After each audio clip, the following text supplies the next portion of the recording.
અમદાવાદ બન્યું ગુજરાતી ફિલ્મ ઇન્ડસ્ટ્રીનું આકર્ષણનું કેન્દ્ર, કારણ કે અહીં યોજાઈ ગુજરાતી ફિલ્મ ગેટ સેટ ગોની ગ્રેન્ડ પ્રીમિયર નાઇટ. ફિલ્મી સિતારાઓની હાજરીથી માહોલ બન્યો વધુ રંગીન. રેડ કાર્પેટ પર સ્ટાર્સની એન્ટ્રી સાથે અમદાવાદમાં યોજાઈ ગેટ સેટ ગોની ભવ્ય પ્રીમિયર નાઇટ. ફિલ્મના કલાકારો, નિર્માતા, દિગ્દર્શક અને ગુજરાતી ફિલ્મ ઇન્ડસ્ટ્રીના અનેક મહાનુભાવોએ ઉપસ્થિતિ નોંધાવી. સિનેપ્રેમીઓએ ફિલ્મની ટીમનું ઉષ્માભર્યું સ્વાગત કર્યું, જ્યારે પ્રીમિયર બાદ ફિલ્મને સકારાત્મક પ્રતિસાદ મળતા સમગ્ર ટીમમાં ખુશીનો માહોલ જોવા મળ્યો. હવે દર્શકોની નજર ફિલ્મના બોક્સ ઓફિસ પરના પ્રદર્શન પર ટકેલી છે. ના, અમે બહુ I think we got lucky. એમને સ્ક્રિપ્ટ ગમી. અમારી પહેલાં બી ઘણા લોકો ગયા હતા દીપક સર પાસે, પણ લકીલી હી ચોઝ આર સ્ક્રિપ્ટ. અને તમે એમનો ક્રેઝ જોયો આજે. અમે જ્યાં જ્યાં પ્રમોશનમાં ગયા એટલો બધો એમને પ્રેમ અને ક્રેઝ લોકોનો, અને એટલા બધા એમના ફેન્સ છે હજી. સો આઈ એમ વેરી હેપી કે it is working for the film.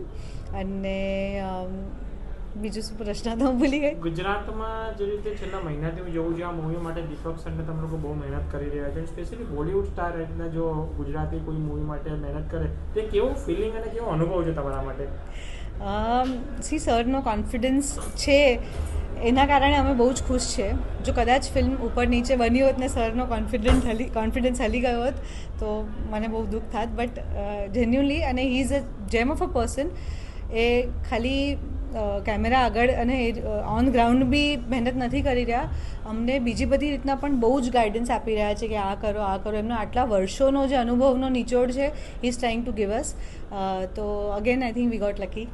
ગઈકાલે સની દેઓલ સર અમદાવાદની મુલાકાતે હતા, તેમણે દીપક સરને specially thank you, best of luck કીધું અરે વાહ, માટે. અરે વાહ, તો એના માટે તમે શું કહો છો? આઈ એમ સો હેપી.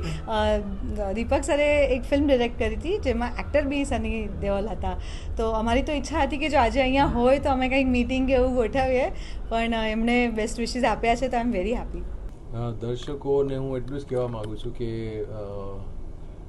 સૌથી અગત્યની વસ્તુ એ છે કે આપણે થિયેટરમાં જઈને આ પિક્ચર જોઈએ. કારણ કે આપણે બહુ રેર એવી રીતના પ્રોડ્યુસર્સો મળતા હોય છે જે ઓવર ધ બજેટ જઈને આટલું એક્સપેન્સિવ ફિલ્મ બનાવે છે અને હિંમત કરે છે. ના તો મેક્સિમમ બધા જેટલા પ્રોડ્યુસર્સો હોય છે એ બધા બજેટની અંદર અને સર્ટન લિમિટમાં પિક્ચરો બનાવતા હોય છે, પણ આમાં આ લોકોએ આટલું બધું સારું એક્શન પ્લસ ડ્રામા અને બધી જ વસ્તુ છે, ફ્રોમ જેન ઝી લઈને જેટલા બી સિનિયર સિટીઝન છે ત્યાં સુધી માટે આ ફેમિલી છે. એટલે એવું વિચાર ના કરતા કે આમાં કાંઈ બી એવું છે જે તમે ફેમિલી સાથે ના જોઈ શકો. અને હા, જેનઝી તમે લોકો પણ આમાં બહુ જ એન્જોય કરશો, કારણ કે ગઈકાલે અમે મુંબઈમાં પ્રીમિયર કર્યું અને ત્યાં મને થોડોક ડર હતો કે જેનઝી ખબર નહીં કેવું રિએક્ટ કરશે, પણ ત્યાંના જેનઝીએ બહુ જ પ્રેમ આપ્યો અને લોકોને આ પિક્ચર બહુ જ ગમી. એટલે અમારો કોન્ફિડન્સ વધી ગયો છે, અને એટલા કોન્ફિડન્સના લીધે હું તમે લોકોને કહી શકું છું કે આજે આ તમારા લાયક પણ પિક્ચર છે. એટલે એમ વિચાર ના કરતા કે આ ગુજરાતી પિક્ચર છે અને આમાં શું જોવા જેવું હશે, પણ જઈને જુઓ અને દેન ટેગ મી. આમાં બેસિકલી સારો એવો મેસેજ જીનલે લખી છે ફિલ્મ, અને બહુ અગત્યનો મેસેજ છે. આમાં અમે લોકો બધા ચિરંજીવી છીએ અને મારા એક પાસ્ટના કારણે મારે લોકોને મદદ કરવાનું મને મન થાય છે. અને પછી હું કઈ રીતના મદદ કરું, તો હું એક ટોળી ઊભી કરું છું, અને આખી ટોળી જે છે એ બધા સાયકલિસ્ટો છે. તો એમાં અમે લોકો જે ખોટા લોકો, જે લોકો પૈસા સંઘરીને રાખે અને બ્લેક મની બધા સાથે ખોટા યુઝમાં નાખે છે, એના પૈસા અમે લૂંટીને પછી ગરીબોમાં આપીએ છીએ. જે અમે એકચ્યુઅલીમાં જે આ પ્રમોશનમાં અમે જે કામ કર્યું છે, બેસિકલી એ જ અમે આ ફિલ્મમાં બતાવવા માંગીએ છીએ અને કહેવા માંગીએ છીએ કે જે જરૂરતમંદના લોકો છે એ લોકોને મદદ કરવી એ આપણો ફરજ છે, અને that is what the film is about. Sir, તમારી ફર્સ્ટ ગુજરાતી મૂવી છે, કેટલા એક્સાઇટેડ છો? ફર્સ્ટ નથી, એકચ્યુઅલી 25 વર્ષ પહેલાં કરી હતી મેં, પણ મેં નહોતું કર્યું કારણ કે એ જ હતું કે મારી ઈચ્છા હતી કે ગુજરાતીનો સ્ટેન્ડર્ડ રેઝ થાય, એની ફિલ્મો આપણી એવી ફિલ્મો બનવી જોઈએ કે આમ લોકો એમ કે ये जैसा बॉलीवुड है, जैसा तमिल तेलुगु फिल्में उस लेवल पे हम लोग जा रहे हैं. तो એવી રીતના મારી ઈચ્છા હતી, અને આ સબ્જેક્ટ અને આ જે પ્રોડ્યુસર્સ મળ્યા તો બહુ જ સારું હતું કે આટલી હિંમત કરી અને દે સપોર્ટેડ અસ. તો આઈ થિંક તમે લોકો થિયેટરમાં જઈને જોશો એટલે ખબર પડશે કે આનો ખર્ચો અને કેવો જબરજસ્ત એક્શન છે આમાં. સર ગઈકાલે સની દેઓલ સર અમદાવાદની વિઝિટ હતા, તેમણે પણ કીધું હતું, તેમને પણ તમને બેસ્ટ ઓફ લક કીધું છે તમારી આ મૂવી માટે.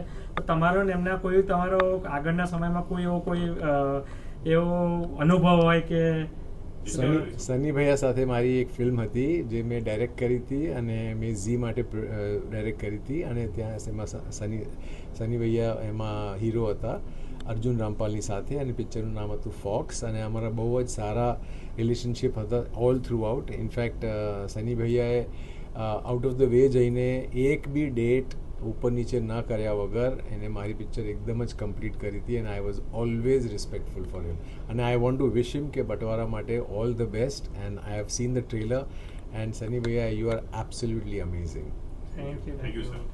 મજા આવી ત્રણ સ્ક્રીન અને ત્રણ ફૂલ હતા એટલે મને બહુ મજા પડી કે આટલા બધા લોકો એક દિવસમાં ફિલ્મ જોવા આવી હતા અને આઈ એમ શ્યોર બહાર નીકળતા બધાનો એક્સપ્રેશન જોઈ લીધું બધાના expression I feel that people have got entertain by our film અને આવી ફિલ્મો હું તો બનાવતો જ રહીશ જેટલું જેટલું જ્યારે મને મોકો મળશે આવી ફિલ્મ બનાવવા માટે તો આવી ફિલ્મ બનાવીશ કેમ કે હું તો અહીંયા આવી ગયો છું કે ગુજરાતી ફિલ્મને એક સ્ટેપ આપણે ઉપર લઈ અને ઇન્ટરનેશનલ લેવલ પર પહોંચાડી બધા અહીંયા ફિલ્મ મેકર્સ બહુ solid the only thing is થોડો જીગર નાખો અને થોડો શું કહેવાય ડેરિંગ કરવાની જરૂર છે કે આપણે આવી ફિલ્મો બનાવીએ ઓડિયન્સ ઓટોમેટિકલી આવી જશે.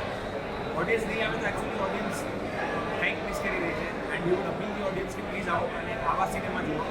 આ સિનેમા જોશો તો ગુજરાતી ફિલ્મ બી આ સાઉથ બોલિવૂડ આ બધા ઠેકાણે આપણે પહોંચાડશું. બસ આનાથી થોડી તિજોરી કરે ને તો એ તિજોરીનું પાછી ઓડિયન્સમાં જ નાખીશ અને ઓડિયન્સ માટે બીજી પિક્ચરો બનાવશું. ગુજરાતી ઓડિયન્સને શું કહેશો? કે ગુજરાતી ફિલ્મને જુઓ અને શરમ ના કરો. ગુજરાતી ફિલ્મોમાં બહુ સરસ સરસ પિક્ચરો બની રહી છે. તમે મિસ કરી રહ્યા છો કે તમે નથી જોઈ રહ્યા તો પ્લીઝ તમે જુઓ અને જેટલો પ્રેમ તમે Bollywood south Indian film English ફિલ્મને આપો છો એટલો જ પ્રેમ તમે ગુજરાતી ફિલ્મોને આપો. નિરાશ નહીં કરો. બસ વેરી એક્સાઇટેડ. બહુ જ મજાથી અને મહેનતથી આ ફિલ્મ બનાવી છે અને આઈ એમ વેરી શ્યોર કે લોકોને બહુ જ મજા આવશે જોવાની બડા મોટા પડદા પર. તો હોપિંગ કે બસ કાલથી લોકો થિયેટર્સમાં ટિકિટ્સ લઈ અને ફિલ્મ જોવા આવે. સર તમારું રોલ વિશે જણાવશો? આમાં તમારો રોલ શું છે? આમાં હું એક પોલીસવાળાનું કેરેક્ટર કરું છું અને મેં આવા મેચ્યોર ઇન્ટેન્સ કેરેક્ટર્સ બહુ ઓછા કર્યા છે. So I was very happy કે જીનલ અને Bhaumik approach me with this role અને મને કરવામાં બી બહુ મજા આવી. આખી ટીમ બહુ જ ટેલેન્ટેડ છે, બહુ જ મહેનતથી ફિલ્મ બનાવી છે. So it was great fun. Gujarati ઓડિયન્સને શું કહેવા માગશો? બસ આ જ રીતે સપોર્ટ કરતા રહો, પ્રેમ આપતા રહો, ગુજરાતી ફિલ્મો થિયેટરમાં માણતા રહો. અને આ વીકમાં તમારી બીજી બી એક ફિલ્મ આવી રહી છે, 2 ફિલ્મો છે તમારી.